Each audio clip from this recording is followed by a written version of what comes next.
Hey, what's up, everybody? This is Charles Sebanson, and welcome you guys to another episode of the DREAMERSPRO show, where we cover everything from sports, hot topics, classic debates, entertainment, and when we give you guys a fresh perspective on things and how we see them. And today we got a great show for y'all. But before we get into it, please make sure you like the video and sub to the channel. Be sure to follow me on Instagram. My handle is CTABANZ.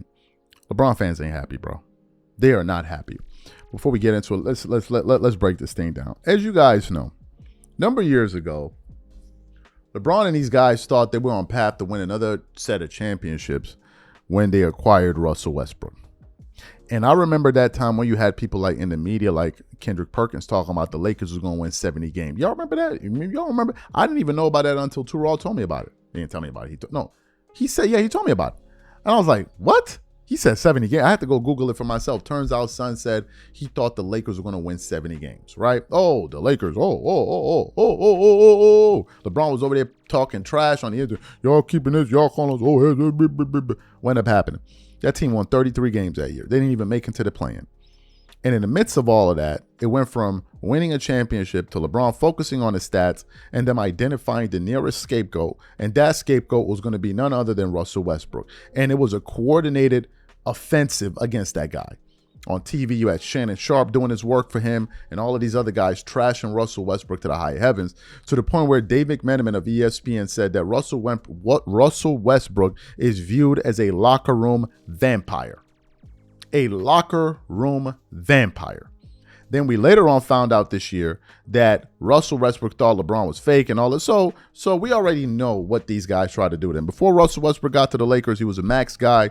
He had just averaged a triple-double. By the minute he left the Lakers, he was a minimum level guy in terms of salary. This is where we were, right? With Russell Westbrook. So now the new one was, Russell Westbrook, he washed, man. He washed. Don't nobody want Russ. He trash. So what happened? Russell Westbrook signs with the Sacramento Kings. And in usual Russell Westbrook fashion, whatever team he goes to, he energizes them with his effort, his energy, and all of that. It's also tenacity, intensity. He starts playing so well coming off the bench that we now hear the news just yesterday that he has been promoted to the starting lineup. I want to show you guys a quick post from Bleach Report. Look at the thumbnail here. It says starting.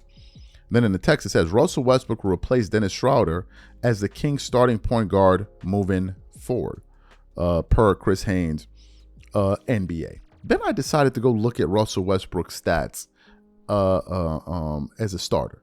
As a starter for the Kings, he's averaging 14 points per game, 7 rebounds, 5.7 assists on 46.5% shooting from the field, on 31% shooting from three on 30 minutes per game. It says a bench player, he was averaging 7.3, 3.8 assists, rebounds, and 4.3 assists. Now, I decided to also look at Russell Westbrook's numbers over the last 5 games. Over the last 5 games, he's averaging 27 minutes a game. In those minutes, he's scoring 13.4 points per game, 5.4 rebounds, 7.6 assists on 40% shooting from the field, 35.5% shooting from the from the three-point line.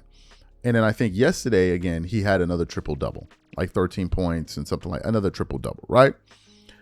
And this is killing this narrative that the Klutch guys and all of these guys try to plan about Russell Westbrook, which was he's washed and he's trash. And this is what because whatever team that guy plays on, if they fail, there must be a scapegoat. And we all know it. Even Russell Westbrook knows it.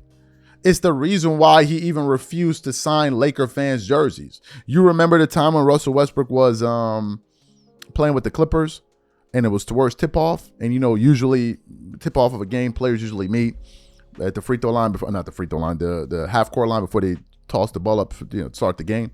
And usually what happens? Players exchange pleasantries, right? Do you know what happened? Remember that game where Russell Westbrook went all the way to the other end of the court, waited for everybody to do their greetings because he didn't want to shake hands with LeBron James, and then started off the game? That's just the type of guy that Russell Westbrook was. And we now know that they turned him into the scapegoat that year. But it looks like if Russ was as bad as you guys say he is, and he shouldn't deserve to be in the NBA, why is he flourishing in yet again another setting? Why? The guy just now is number 2 all time, and I think in assists. Number 2. He just recently broke the record for the most rebounds of any guard. He's the best rebounding guard in NBA history. The numbers say so. So Russell Westbrook is still cracking on. He's still cracking on. So shout out to Russell Westbrook, and I think he's doing a fantastic job. And shout out to him. These are my thoughts. Whatever you guys think, please leave your thoughts and comments in the comments section. We'll catch you guys on the next show. Peace.